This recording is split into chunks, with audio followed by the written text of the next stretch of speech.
Ladies and gentlemen, thank you for standing by, and welcome to Amcor's Q3 year-to-date results. At this time, all participants are in a listen-only mode.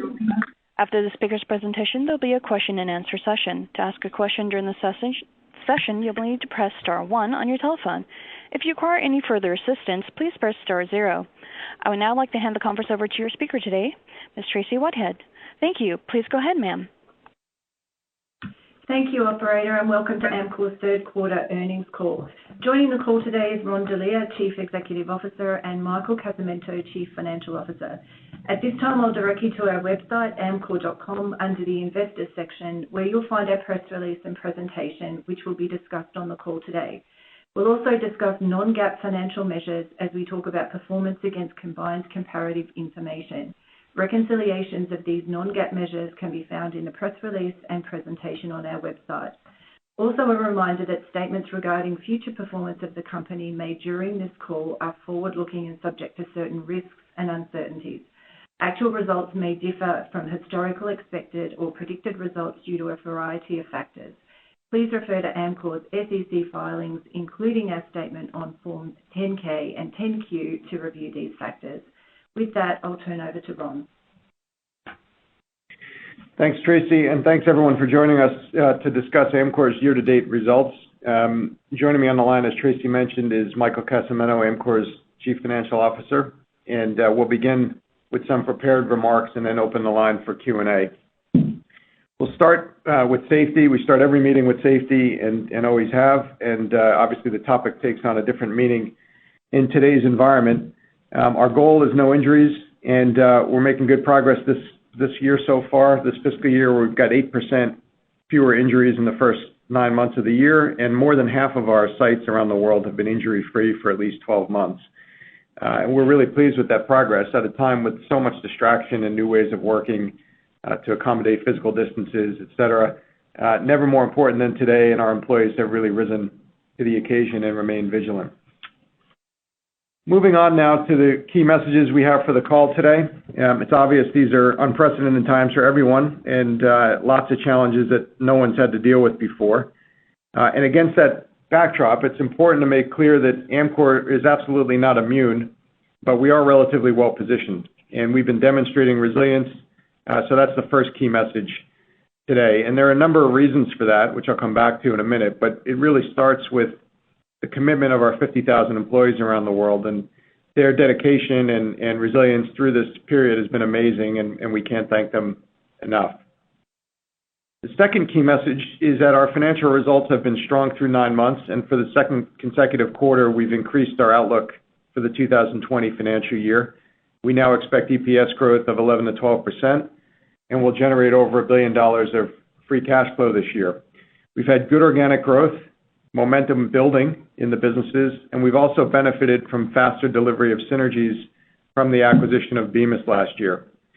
Now, we're coming up on the 1-year anniversary of that deal, which was an all-stock transaction, the largest in Amcor's history, and by all measures, it's been exceeding our expectations so far. So that's the third point.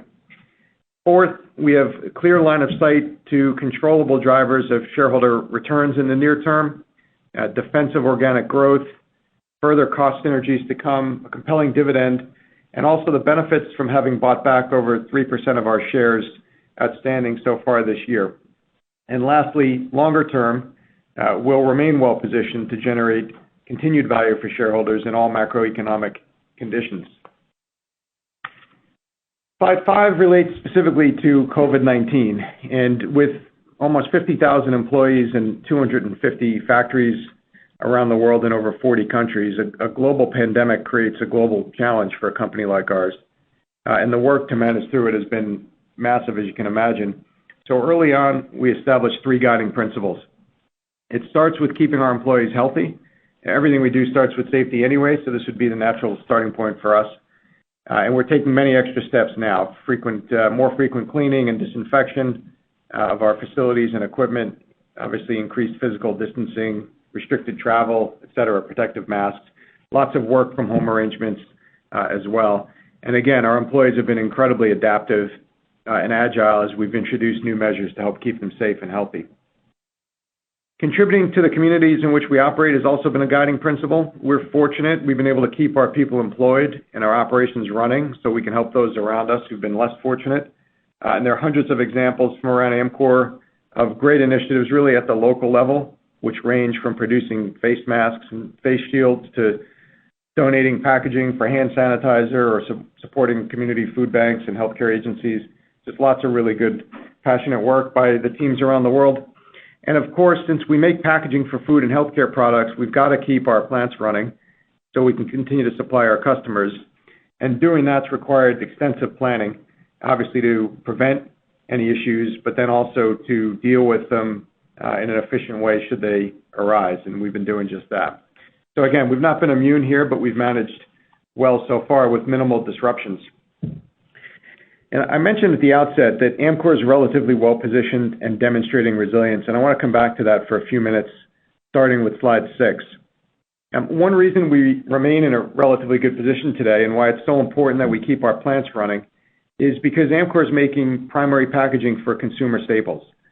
That's really all that we do. It's essentially who we are. We're making packaging for defensive consumer segments like food, beverages, medical and pharmaceutical products that people need all the time, obviously, including now.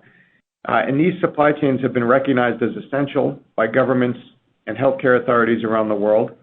And that essential designation extends to Amcor and provides us with the license to continue operating.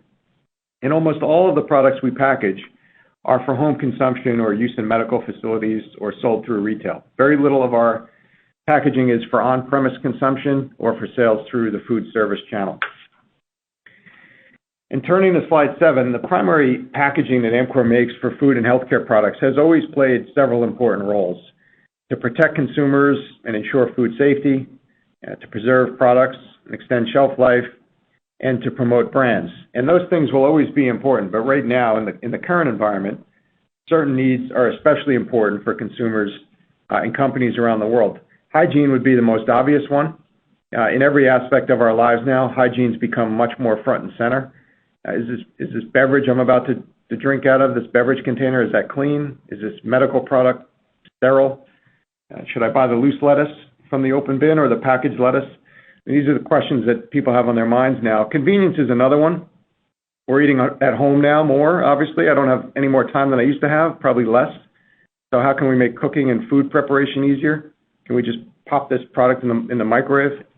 And then automation. If you're running a factory right now, you're asking about automation, not just about cost, but also about worker safety, and whether or not there's a packaging solution that could make the production process less labor intensive. It's way too early to project how any of these needs will evolve or what priority they'll be given over time, but it is clear that long-term demand for food and healthcare packaging will continue, and that demand will be there globally. And as slide 8 indicates, Amcor is present in all the major developed and emerging markets around the world. And so in this challenging time, we've benefited from our scale, but also our geographic breadth and diversification. And scale provides many advantages at times like this, starting with the ability to ensure we have access to raw materials and other supplies, but also making sure we have redundancy in our supply chain and our production network. If production is disrupted in one region, there's the opportunity to source from another. And of course, being diversified geographically means, in this instance, while one region may be struggling like China was earlier this year, other regions have been less impacted. And especially during the pandemic, being so global has also meant that we've been able to share learnings as different parts of the world have suffered through the pandemic at different times.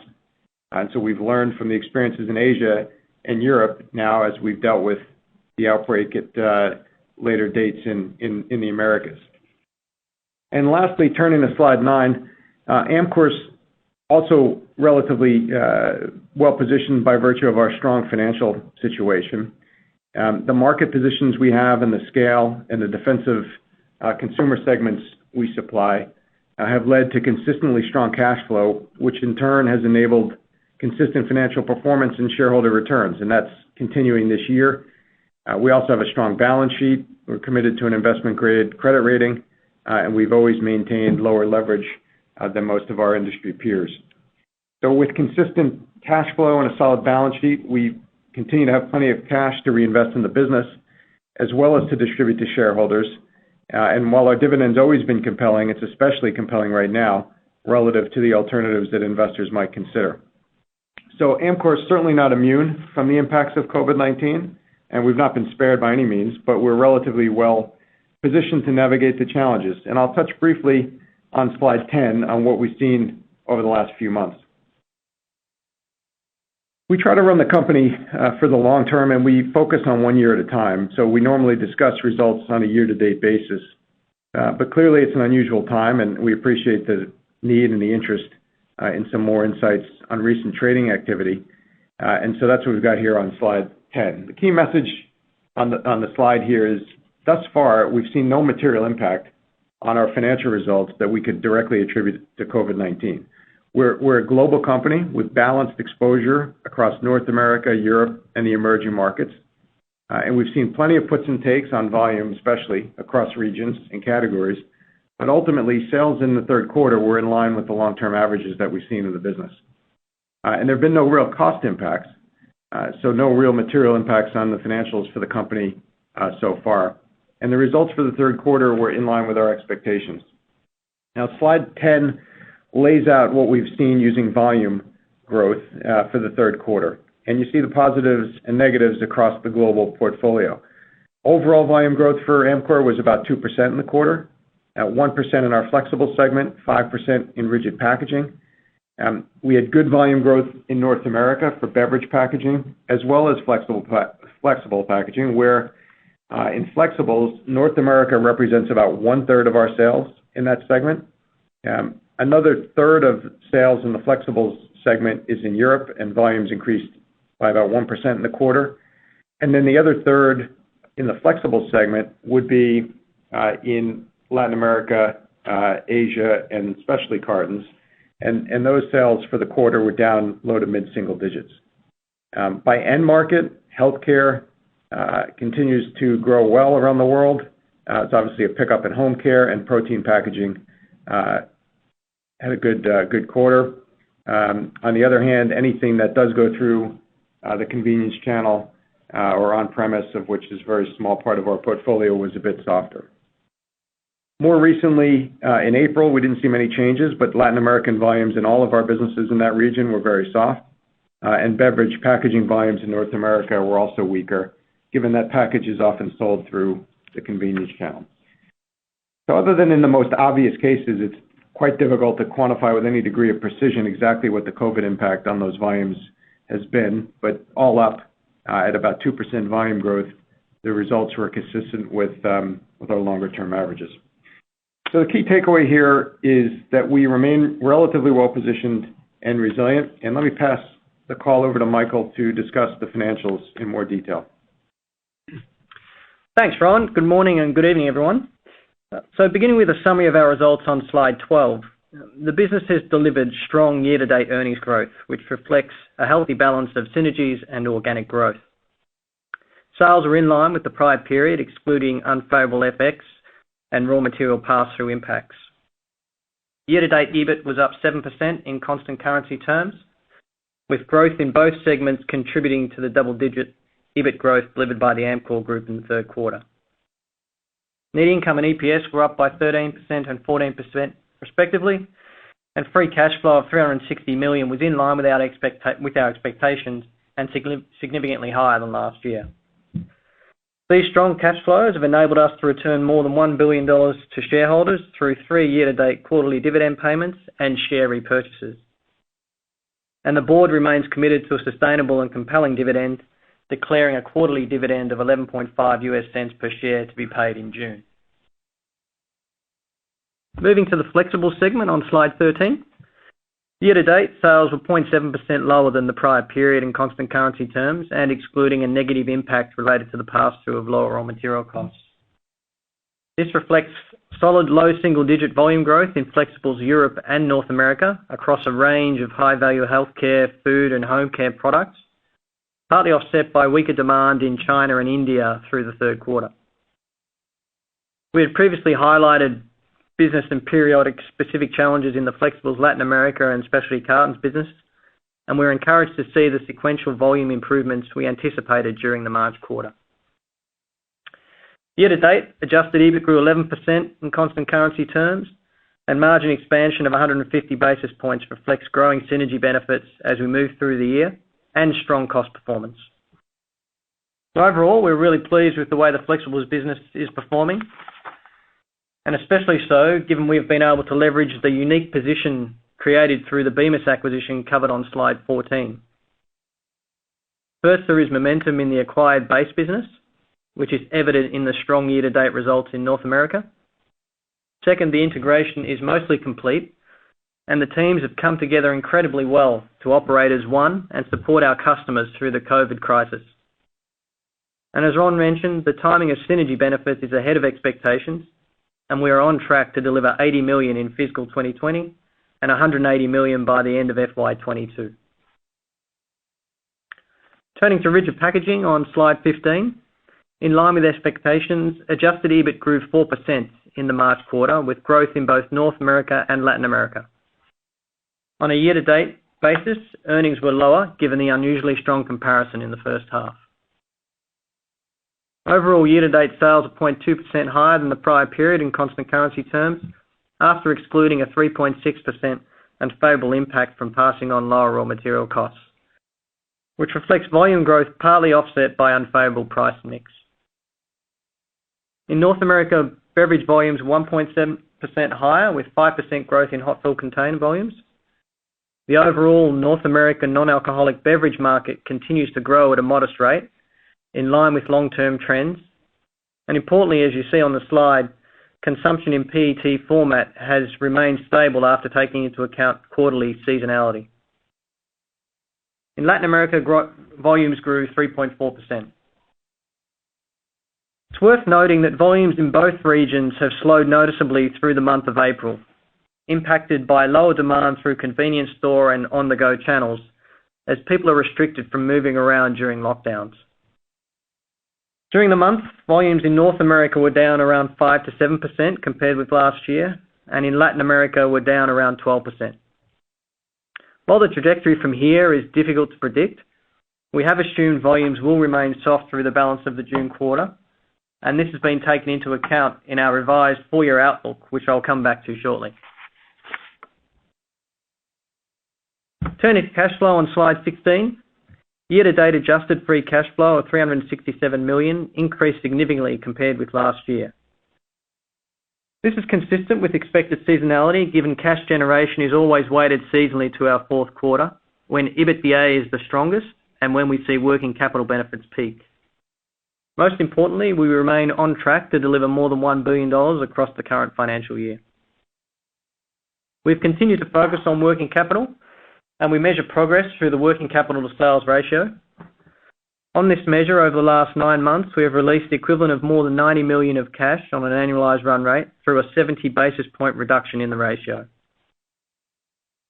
In this current environment, we're taking a prudent approach to non-essential expenditure. However, the overall strength and reliability of cash generation for our business means we remain in a position to invest and to maintain a strong and investment-grade balance sheet, as shown on slide 17. We have an investment-grade credit rating, and our balance sheet metrics are strong, including leverage at 3.1 times at the end of the third quarter. This is where we expected it to be, given quarterly seasonality of cash flows, and is in line with last year's 3.1 times. As has consistently been the case over many years, we expect leverage will fall in the fourth quarter, with FY20 estimated to close at around 2.8 times. We have less than 2% of our drawn debt facilities maturing within the next 12 months, and we also have ample liquidity of $1.9 billion should the need arise. The key message here is that our strong balance sheet and cash flow means we have flexibility to meet the needs of our business and to continue our legacy of paying a compelling dividend while maintaining a strong balance sheet and investment-grade credit rating. Turning to slide 18, the highlights of our outlook for the financial year ending June 30, 2020 are shown. We expect heightened levels of uncertainty and volatility will continue in the broader environment, and this means there are additional challenges with regard to estimating future results. However, the business has delivered strong year-to-date results. We have visibility through the month of April and have assumed that we and our business partners are able to continue operating plants with minimal disruption. Taking these factors into account, we are confident the business will deliver our increased EPS growth range in constant currency terms of 11 to 12% and be able to deliver over $1 billion in free cash flow before dividend and cash integration costs. So in summary, we believe we are on track to close out a strong first year following the Bemis acquisition and return significant capital back to shareholders. So with that, I'll hand back over to you, Ron. Thanks, Michael. Just turning to slide 20 and looking beyond the end of fiscal year 2020, at a time with lots of uncertainty and volatility, we continue to have good, clear visibility to controllable sources of shareholder value in the near term. And we've touched on each of these already, but we expect continued defensive organic growth for our food and healthcare packaging, additional cost synergies from the Bemis acquisition. We will deliver $80 million by the end of this year and expect another $100 million over the next 2 years. Continued payment of a compelling dividend, especially in this low interest rate environment, and the EPS benefit of having bought back over 3% of our shares this year. In longer term, Amcor's capital allocation framework has not changed. And as we saw earlier, over the last 5 or 6 years, the model for shareholder value creation has delivered an average of 12% per year of combined EPS growth and dividend yield, and that will be higher this year. Before we close off our opening remarks today, I want to touch briefly on our best long-term organic growth opportunity, which is around sustainability. And sustainability as it relates to consumer packaging touches on a number of things that have become increasingly important to consumers around the world, including waste and pollution and greenhouse gas emissions and global warming, all important issues that aren't going to go away despite the immediate focus right now on COVID. And so 2 points to emphasize today. The first point, as slide 21 makes clear, is that when it comes to these consumer needs and sustainability concerns, we believe the answer is responsible packaging, not no packaging or misinformed packaging. And responsible packaging requires a total system solution. First, smart design that takes into account environmental impacts through the product life cycle, and that means packaging that's recyclable, reusable, or compostable, made from recycled materials and using less material in the first place. Second, the right waste management infrastructure needs to be in place, whether that's recycling or composting facilities or returnable systems. And finally, consumer participation is critical to properly dispose of packaging in an appropriate way. And the second sustainability point today is on slide 22. Amcor is uniquely positioned to make a difference here and capture the opportunity, and we're fully committed in continuing to invest. This is not a new topic for us. We've been fully committed for several years now. And we first made our aspirations public 2.5 years ago with our 2025 pledge. And again, in August last year, we committed to invest $50 million to accelerate our sustainability agenda. So while we're dealing with the pandemic like everyone else, sustainability has and will continue to be in focus for Amcor. And just to close off and summarize on slide 23, clearly volatile times, challenging times for everyone. Amcor is not immune or any different, but we are well positioned in demonstrating resilience. We've delivered strong results so far this year, and we've increased guidance for the second time. The Bemis acquisition is ahead of our first-year expectations. We have clear visibility to shareholder returns in the near and longer term. And, of course, one more thank you to any of our employees who might be listening in today. So with that, operator, we'd like to open up the call to questions. As a reminder, to ask a question, you'll need to press star, then the number 1 on your telephone. To withdraw your question, press the pound key. Please stand by while we compile the Q&A roster.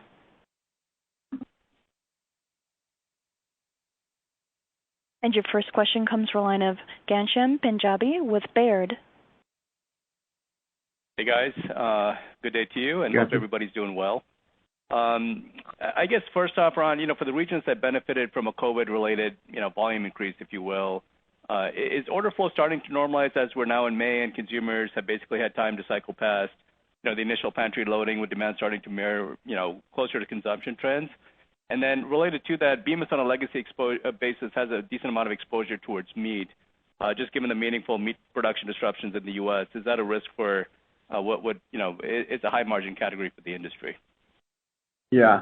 Well, look, maybe I'll take the second one first, if I can. The meat business in North America is a big important part, but it's about 20% of the North American flexible sales.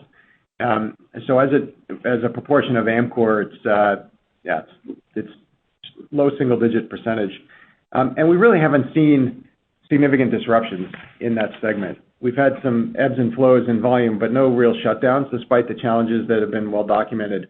And that continues. One of the things that is a real advantage for us in that segment, or will be longer term, is the film technology in that business really lends itself to more automated meat packing processes and more automation in those facilities going forward. Some of those plants are quite labor intensive, as you've seen.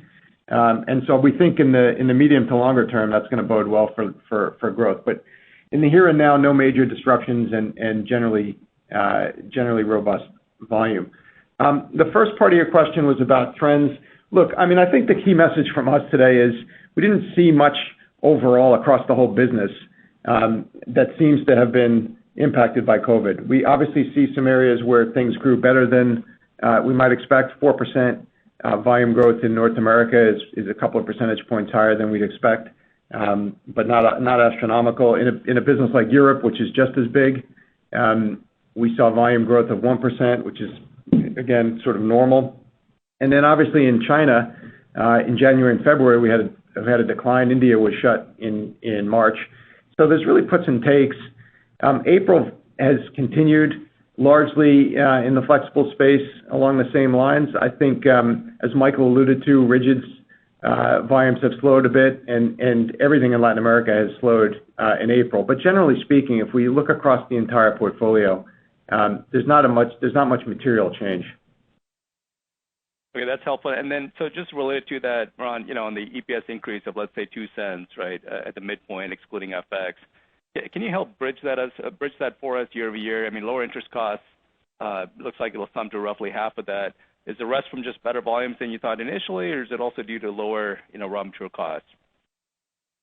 Yeah, well, you've got it. I mean, interest less tax, interest and tax net is about half, and then the rest is just the good organic performance of the business. We've seen momentum building in the base business throughout the year. We saw this in February and raised our guidance then, and we've continued to see it through the third quarter. Volume is a part, but we've had really good margin performance generally in the businesses. If you look in flexibles, we've got like 150 basis points of EBIT margin expansion. Some of that's synergy related, but some of it is just good performance in the base business as well, and the mix has been healthy with good healthcare sales and some other segments. So it's a combination. And sorry, the raw material piece, is that an incremental benefit? Not so much so far. Look, where raws go from here with oil hitting the lows that it hit in late March and April, we'll see. But in the third quarter, we had a few $1 million of benefit. It's similar to the first half where we saw about $4 or $5 million per quarter. We were at about that pace in the third quarter as well. Okay, perfect. Thanks so much. Okay. Your next question comes from the line of Larry Gandler with Credit Suisse. Thanks, guys. Hope everybody's doing well. My question is about the cash flow, Ron. It looks like, given the 9 months cash flow of $470 and your guidance of over $1 billion, it's got to rain cash in the fourth quarter. Just wondering if you could talk to whether both rigids and flexibles generate significant cash in that fourth quarter, and talk to that cash seasonality. Yeah. Larry, it's Mike. Yeah, I'll take this one, Larry. Thanks for the question. Yeah, look, we're really pleased with where the cash flow is year to date. It's meaningfully better than the prior year. And it's in line with our expectations based on the usual seasonality. And look, it's ahead of prior year. There's a couple of areas on that. We've obviously got higher earnings, which is a positive, and also really good working capital performance. As I mentioned in my notes, we look at the working capital sales ratio, and that's reduced from 10.7% at June 30 to around 10% now, which is a meaningful improvement across the year to date.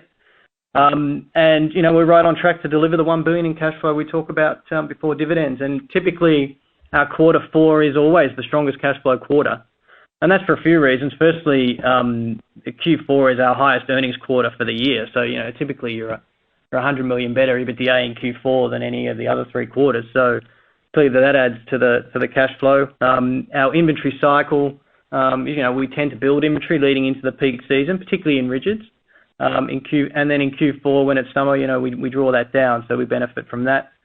We're going to see continued benefits from the working capital to sales ratio, particularly coming out of the Bemis acquisition. So we've seen some benefit there, and then obviously as we head into year end, we have a strong focus on working capital, and it tends to lead to a stronger rally than some of the other quarters. So overall, we feel good about the position, and it comes generally across the board.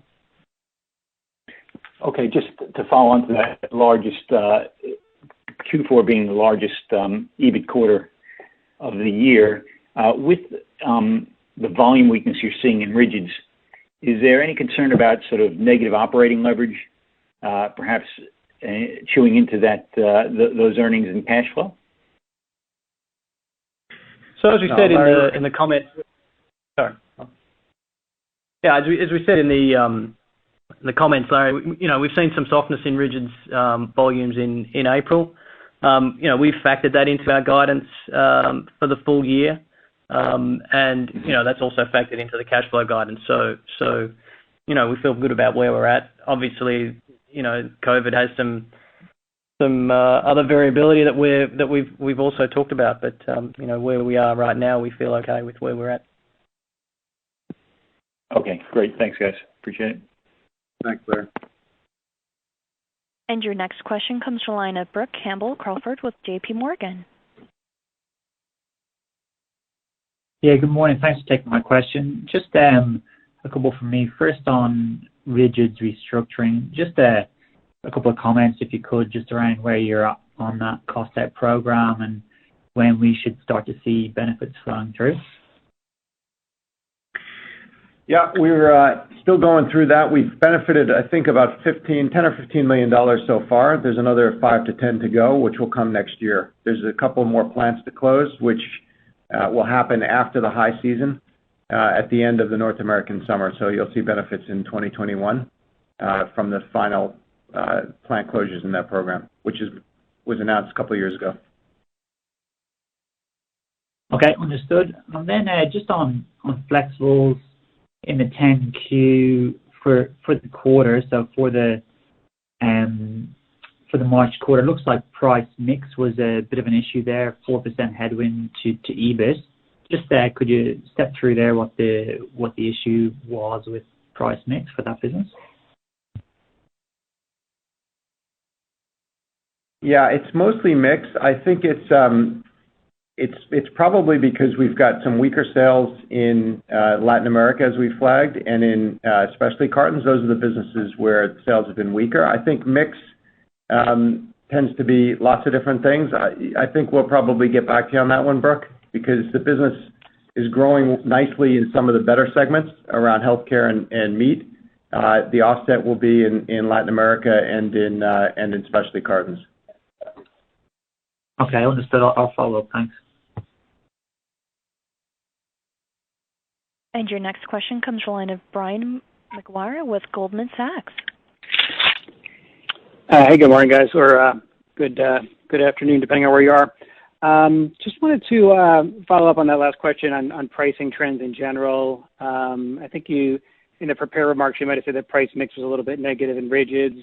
And with the volumes, it seems like some regions' volumes are growing a little bit faster now than other regions. On a segment basis, it seems like the trend is consistent, like you said, with the long-term trends, but seeing some divergence between segments. So just wondering how that's affecting mix, and then if you could just kind of comment on overall industry pricing, in the current environment. Are people being aggressive, trying to pass through some of the deflationary benefits, or if there's any changes in competitive behavior you can ascertain? Yeah, look, thanks. On the last one, no changes in competitive behavior. I mean, I think the whole supply chain is focused on just keeping our plants running, whether you're an upstream raw material supplier or a downstream customer or retailer. I think what we've seen is reprioritization in a number of different dimensions towards just sustaining operations. So no change in competitive dynamic and certainly no change in pricing. I don't think there's any real commercial discussions happening in our supply chain right now anyway. And And as far as mix goes, I mean, I think it's a 90-day period, so there's a lot of moving parts. I would say in flexibles, you see the mix benefits flowing through in the margin expansion. We're doing really well in healthcare this year, have been for several periods now.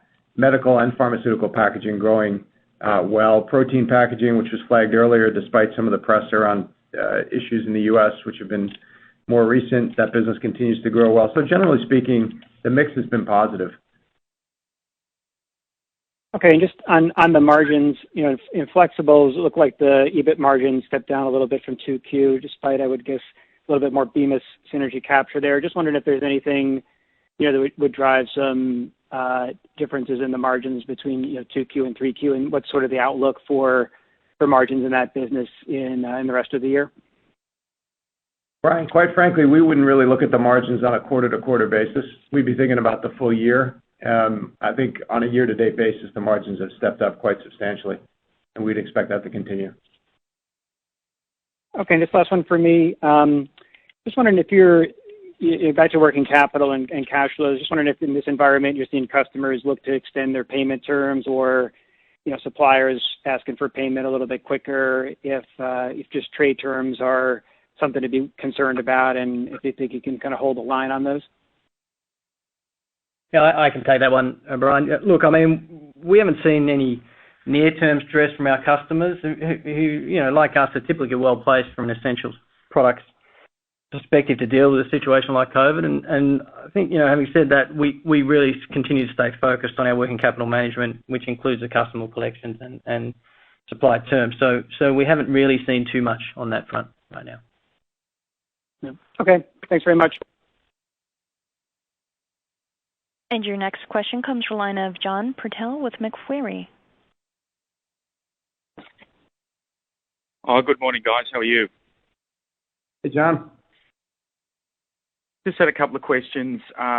Look, just firstly, obviously you've highlighted Rigid's weakness in April and likely extending into May and June, but you've lifted your overall guidance for the year in EPS terms, so it does imply outperformance in flexibles. I think you've sort of provided some detail there, but essentially is that outperformance coming from the big developed markets in flexibles, North America and Europe, and you've called out healthcare as well. Just trying to understand where the I suppose the offset is, if you like, versus Rigid's. Yeah, look, Rigid's is softer in April, as we flagged. I mean, it's functioning well. I think it's a week by week story in volumes when you're talking about consumer convenience channel business, which is where the weakness is in North America, and Latin America is really related to the pandemic. In flexibles, we've had good momentum in North America, good momentum in Europe, building throughout the year. The Asia business weathered the storm early in late January and February, but has built momentum as well, so we expect them to have a good fourth quarter. The cartons business also has built some momentum after a tough Q2 in particular. And so really it leaves Latin America in flexibles as the question mark. But generally speaking, across the rest of the segment, we have seen and continue to see good momentum. And just picking up on Latin American flexibles, obviously you've indicated Bemis is ahead of your first year expectations sort of overall, but where does LatAm now stand, Ron, in terms of what was a disappointing start with some loss of market share? Yeah, that business, notwithstanding, the last couple of weeks and the pandemic impacts, has been building momentum as well. And so we've sequentially improved profit in that business in each quarter. I think we flagged that at the end of fiscal 19, our fiscal fourth quarter, the business actually had a modest loss. We started to make money again by July and August, and had profit in the first quarter, second quarter even more so. Third quarter was better again. So despite the softness that we're currently seeing, the business has generated incrementally more profit in each quarter. And so we're on the right track there. And I think operationally and from a cost perspective, the steps that we took in July and August last year and the headcount reductions put us in a good position. I think the customer relationships have been solidified, and we had seen some better volume trends and better comps on sales period over period in January and February than we had seen in the first half of the year and even March.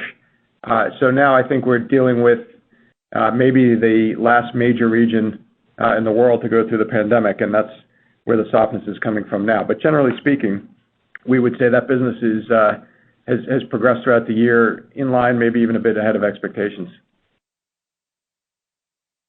Thank you. And just the last one, just to clarify response from an earlier question, just in terms of flexibles, you haven't seen, or you wouldn't characterise there being a significant pull forward of demand in the quarter, so there's going to be an evening out there. You sort of see these trends in terms of at-home consumption being sort of enduring.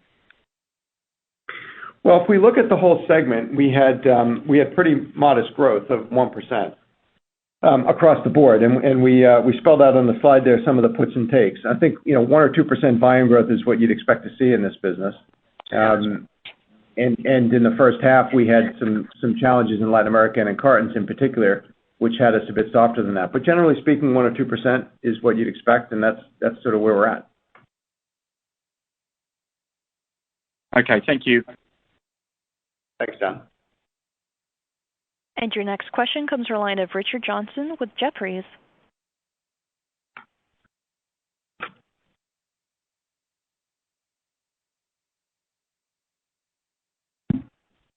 Richard? Can you hear me? Oh, there you are. Can you hear me now? Okay. Apologies. There's a terrible echo, so if you can't hear me, just shout. I just want to reference slide 8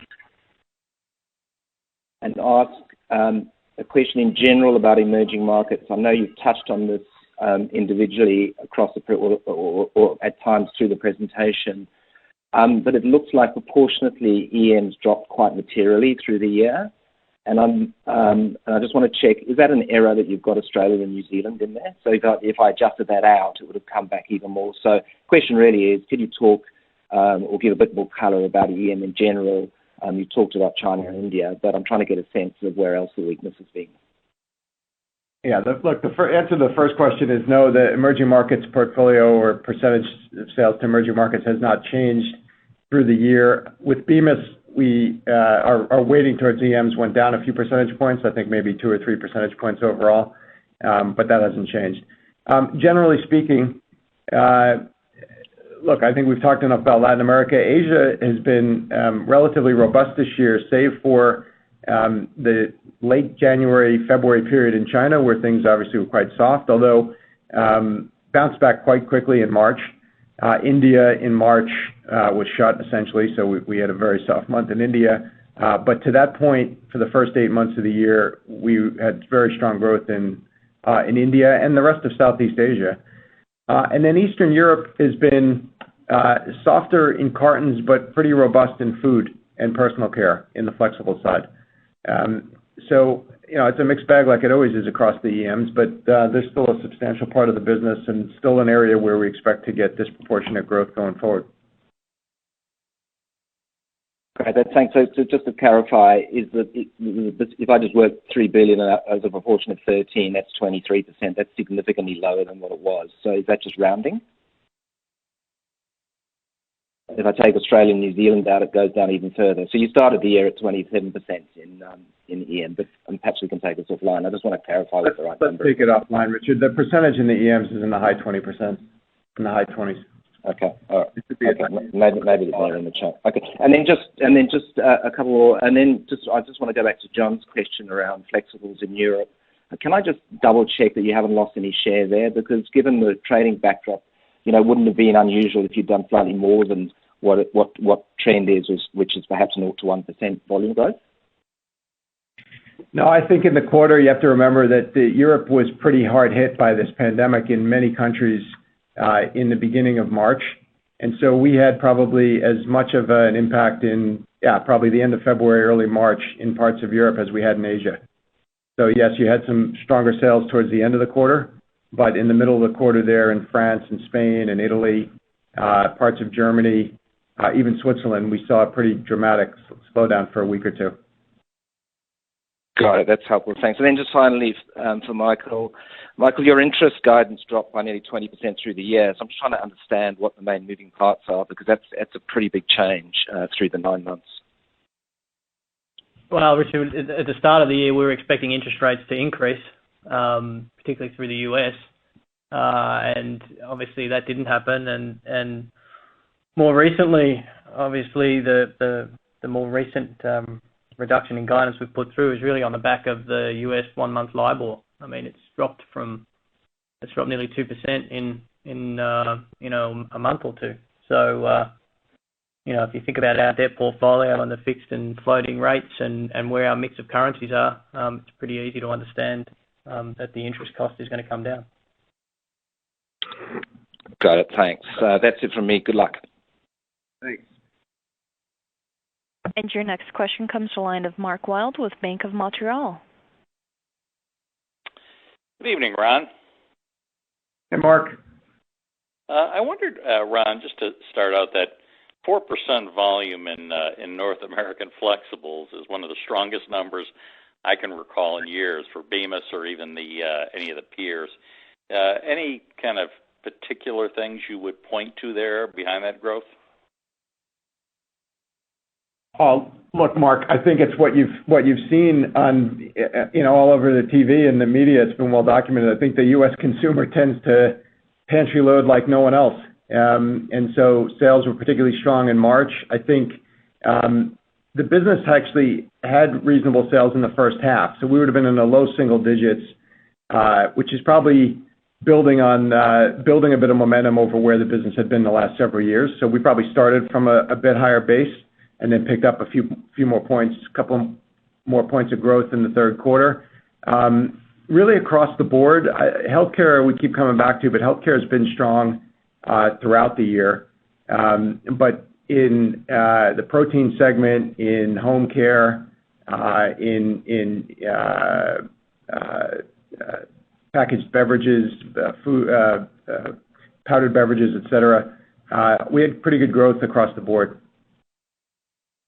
Okay, and would you say that this is like just better growth from kind of a lot of the old kind of benchmark brands that Bemis had focused on historically, or are you also getting any benefit from this effort they'd had over the last few years to try to diversify their customer base and get down with some of the smaller, faster-growing brands? Look, I think the business has done a really good job in that space. So I'd say the growth in the quarter and probably the growth throughout this fiscal year since we've owned the business has been equal parts growth with larger customers and in the healthcare space, as well as good traction with the smaller customers, as well as it is with our rigid packaging business, where we also have and have had for a number of years concerted effort to tap into that smaller end of the market. So it's across the board. Okay. Any kind of lessons or kind of clues that you take from what you've seen in China and elsewhere in Asia in terms of what you might expect in terms of recovery in Europe and now in North America from the COVID situation? Well, the biggest lessons that we were able to benefit from in Asia were just how to deal with the situation operationally. So in China, obviously in February, we had disruptions in a number of sites. We learned pretty quickly about the protocols to get sites up and running and protect sites. Everything from how to set up a printing line to ensure physical distancing to how to process hundreds of employees through temperature checks and PPE. All of that we learned through the 11 plants we have in China and the experience they went through in the earlier part of the quarter. And those lessons then were built on in Europe and then carried through to North America and Latin America. So operationally would be the big lessons learned. From a consumer perspective, the consumers are quite different.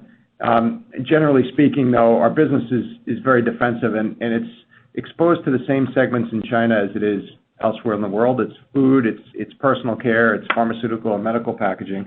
And those segments just tend to be quite resilient and defensive. So it's been more on the operational side where we've benefited from the learnings. Okay. Last one for me is possible to get some sense of what the tobacco volumes are doing kind of year over year? Look, the industry itself declines 2 or 3% a year, and some of the customers do a great job of laying all that out. And I think they would say that the global demand in units declines 2 to 3% a year, and then you have short-term periods where either there's inventory builds, which provide an offset, or you might have an excise tax in a major market, which builds on that decline. Our volumes would look similar from that perspective. And then the offset for the packaging is outside of North America in particular. The complexity of the packaging is quite extensive, and so there's a mix and a complexity offset that drives the sales at a bit higher rate than the volumes. Okay, very good. I'll turn it over. Good luck in the last quarter of the year. Thanks. And your next question comes from the line of Nathan Riley with UBS. Hi, gents. Just a couple of questions from me. Firstly, Ron, did I hear you say that you'd seen no significant change in costs, whether it be manufacturing costs or otherwise, so far during the third quarter? And if so, is that sustainable through the fourth quarter? I'm just wondering, around sort of increased sort of hygiene standards, social distancing. I guess there's an offset there with things like lower travel costs and whatnot. So just try to get a better picture of that. Yeah. Please. No, look, that's exactly right. I mean, no material cost changes that impacted our financial performance one way or the other, or that we expect to in the fourth quarter. There's definitely puts and takes. Obviously there's increased costs around cleaning and disinfecting and extra PPE and things like that. We have not seen yet any substantial increases in any inputs or freight or anything like that, so that those are bigger cost items, and we haven't seen any real material change in those items. And then there are offsets, as you said. There's generally no travel. No one in Amcor is traveling at the moment, and you just have generally less expense in that side of things. So puts and takes, but no material cost change. Okay, understood. And finally, just on your R&D plans, I'm just wondering, the shifts we're seeing in consumer behaviour prompting a rethink on some of that R&D investment? And I guess I'm also wondering if the shift to the online channel in particular just creates some packaging redesign conversations with your customers. Yeah, look, it's a really good question. Our view internally and in the discussions we've had with our customers is that the things that we had been prioritizing before this pandemic are still the things that are going to be important when we get to the other side of it. So particularly around sustainability, bearing in mind that our investments in that space are just core to what we're doing. We're making packaging. To make that packaging recyclable is going to satisfy a need that we're all confident is going to be there on the other side of the situation that we're in now. On e-commerce, clearly there's a lot of sales of grocery and food products going through e-commerce right now and the online channel. We at the moment supply the same sort of packaging for the most part for that channel as we do through regular retail. Over time, gradually, our customers are developing omni-channel packaging or e-commerce specific packaging, but those things take time, and that will continue. If anything, we'd expect that to accelerate, but in the here and now, that's not impacting our R&D agenda for the next, let's say, quarter or two. Okay, thanks for that.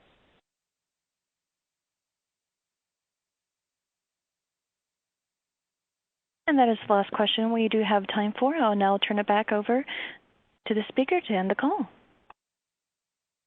Okay, operator. Well, it looks like there are no further questions. Again, we thank everybody for joining us at different hours in different parts of the world, and we'll end the call there. Thanks. Ladies and gentlemen, this concludes today's conference call. Thank you for participating, and you may now disconnect.